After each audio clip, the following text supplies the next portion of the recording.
Hi you guys, so if you're just joining us, this is part 2 of our CG anniversary celebration with Real Life Curly Girl and me, Fit Cat Style.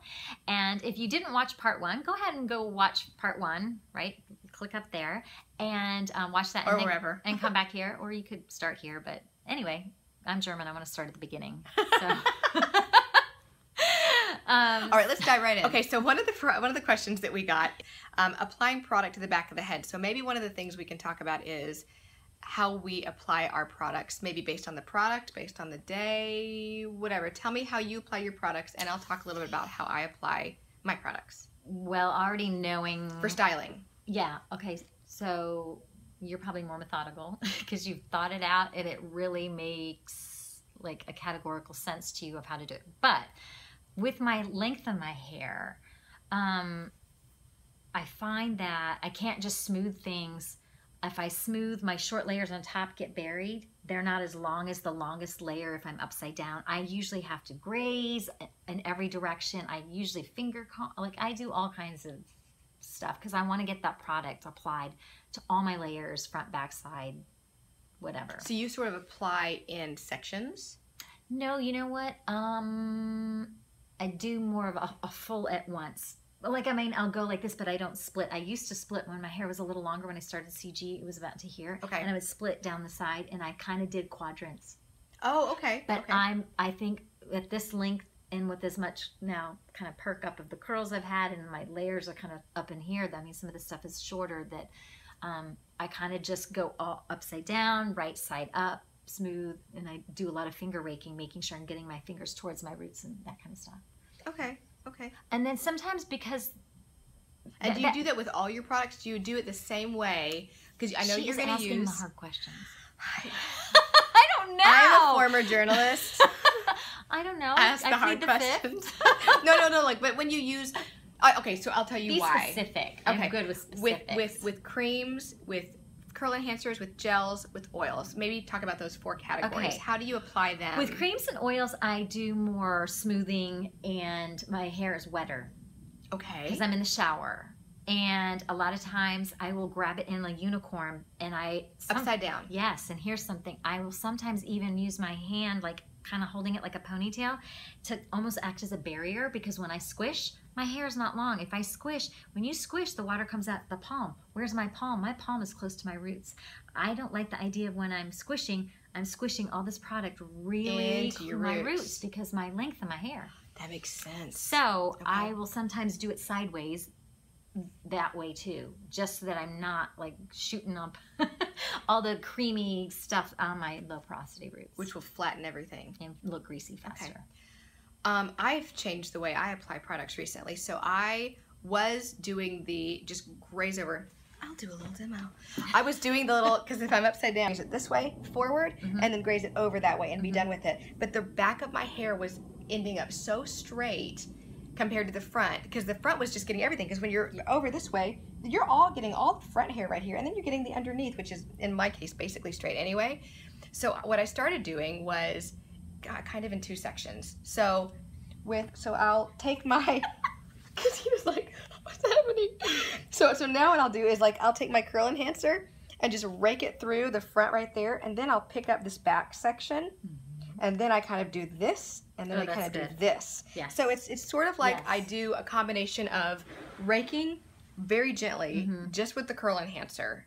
That's the only one I rake through because I really want to make sure that I get good coverage with that one. But with the cream and with the gel, which kind of sandwiched the curl enhancer for me, I really just smooth that one on in that like front section, and then lift up the back, and then kind of try to get a little bit elsewhere.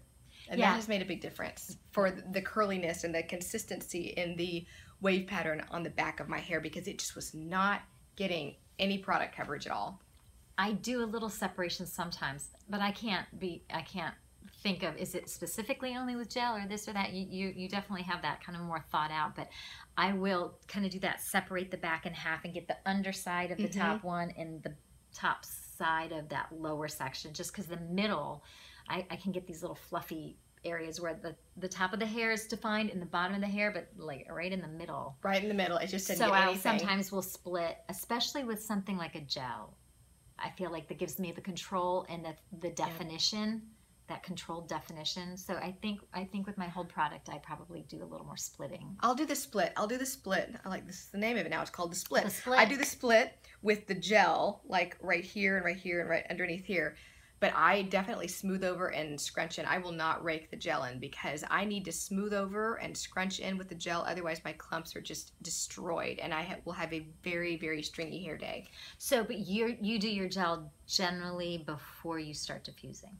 I do it before I even plop. So my order is totally always we're totally different on wet hair where I've scrunched out the water. I remember you always post SOTW. I know, like scrunch out the crunch, but I also have SOTW, scrunch out the water, because sometimes I just do that and I don't plop. So yes, I have to plop though, just because my hair gets longer. So wet. It's longer and there's a lot of it. So there will be a lot of water in my hair. So I plop so that I can get out and like put on my face lotion and my leg lotion and deodorant and like all that kind of stuff. But the other thing too, and then I use that same t-shirt to like scrunch out a lot of water and any excess product before I start diffusing. And sometimes I'll do a little like mini smasters, if you can call it smasters, of gel, depending on the gel I've used, especially if it's the Raw Curls gel.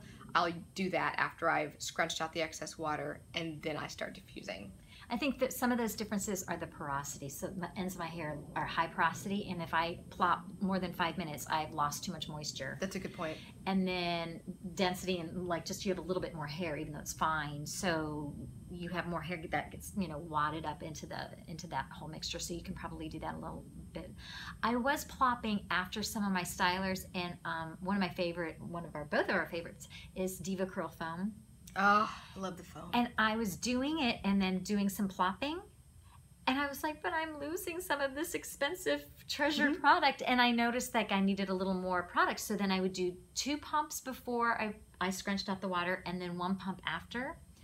And so that's something I did like a while ago, and it was maybe sort of like smasters, you know, but now I find that I just blot after I've done my creamy stuff. Then I do my curl enhancer and I start diffusing, and I don't put in my hold until I'm 20 to 70% dry. No, usually not 70. You don't put in your gel until you're 20 to 70% dry? Oh my gosh, I don't think that would ever work for me. It's my smaster, so I wet. I see. Okay, but you use a lot less in that way too. You use a lot less gel when you put it in that way. Yeah, I do. And because gels can be thick, and that would really like pull my clumps apart, my hand would stick to my hair, so I definitely wet my hands. Yes. I wet my hands when I apply that gel, and you've got to be careful. Like I do a little bit of grazing to start, just smoothing gently, like really light. But then at some point, I want to make sure that I have gel on the, not just not on just the tops and the bottoms. So I sometimes I put a little bit of my fingers towards my roots because I want a little hold. My roots would be so soft with no product up there. So I'll do a little bit at my roots, and then a lot of times it's just scrunching. And sometimes I'll add a little bit more water, maybe get the gel that's kind of squished to the sides of my hands, and see if and I usually can see it perk up if it's been a good product combo. So I get that perk up when I do the Uncle Funky's Masters over in my straight section over there. Yeah. See, is it straight today? And I can't do the Uncle Funky's after as a smasters because I don't know if it's... Oh, I can do it if it's even 80% dry. I think I can do it as a curl enhancer. I can do it wet. Oh, I can't do it wet. No, wet See, is so bad. Fine-haired wavies still have differences. Lots of differences. So what happens to you when you use it fully wet? You know what, I tried it a few times and I don't even remember anymore, to be honest with you. I just know it was bad. It was a bad hair day. And I don't know, maybe it was frizzy. It didn't do anything for me. I think it worked one time. And so I thought, oh, I had a sample of it and I thought, I have got to buy this stuff. It was so amazing because, you know, you try a sample one time in the sample. I think there's always something magical they put in a sample packet. And then when you get the real thing, it's never the same.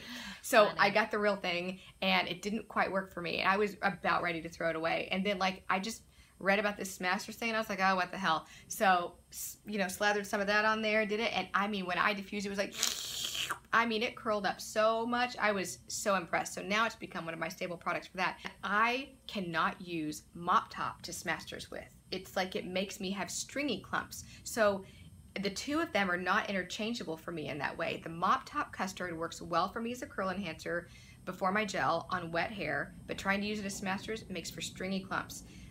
And I don't remember what Uncle Funky's daughter does for me on wet hair anymore. I just know it was bad. but it works well for me as a Smasters product. I don't know. So on the custard that I'm using, the Design Essentials, I use it like you do on wet hair as a curl enhancer. And some of the girls with more dense hair or curlier hair or coarser hair can use it as their Smasters. I can't because unless, I haven't tried it with like a lot of gel underneath it, because I usually want my gel to be my Smasters. Like I want it my last thing, but I noticed that it just wasn't enough hold. So if I do it like that again, I definitely have to have a lot more gel under, and more than I would like use today, because then putting something soft on top of my gel always weakens its hold. Oh, that's interesting. So Okay. I've kept it underneath so far. My Uncle Funky's as my Smasters, It has some hold to it. it has some hold, but there's something about the aloe being so high on the list. I get this very, like, not immediately, we're talking later in the day, it feels kind of almost bone dry and very light and floaty. Oh, yeah. So even though I get that curl enhancement initially, it is not, I almost have this crispy feel to my hair from it. I think that's what I get when I have aloe like as the first ingredient. There's a name for that. Is it flash drying? Flash drying. I think I get that. And I don't notice it when I'm using it initially. Like I said, it's really when as the day goes on and my moisture just starts to evaporate from my higher porosity ends. That's interesting.